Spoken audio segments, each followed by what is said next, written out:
ఆదర్శ్ గారికి girl friend ఉందన్న విషయం మనకు చెప్పలేడు. అవునరా నిజమే, అందుకేనా వాడు 1 మంత్ నుంచి తేడాగా బిహేవ్ చేస్తున్నాడు. అరే ఒక్కసారి ఆడు 1 మంత్ నుంచి ఏమేమి కథలు పడ్డాడో రివైండ్ చేసుకో.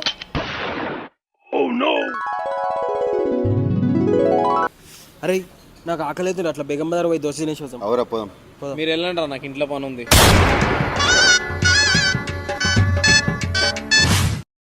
నడరా అట్లా ఛాయ్ చేద్దాం. అవునా నాడు చాయ్ తాగుదాం. ఛాయ్ అయితే నల్లగైతారంట. అయినా నేను రాను మీతో, నాకు ఇంట్లో పని ఉంది. అరే అఖిల్ నైట్ రైడ్ పోదాం రా, మస్తు రోజులు అయింది. అవురా పోదాం, పక్క పోదాం, మస్తు లేదు. ఆదర్శ్ గారు కూడా విన్నాడు. ఆదర్శ్ నడరా నైట్ అవుట్ కదా మీరు. నేను రానురా, మీరు పోండి. మా మమ్మీ పంపిస్తలేదు. ఈడేంద్ర కొత్తగా మాట్లాడుతుండు. రే నడుబే ఏం కాదు. అప్పట్లా లేదురా, మా ఇంట్లో మస్తు స్ట్రిక్ట్ అయిపోయారు. స్ట్రిక్ట్ అయిపోయారా?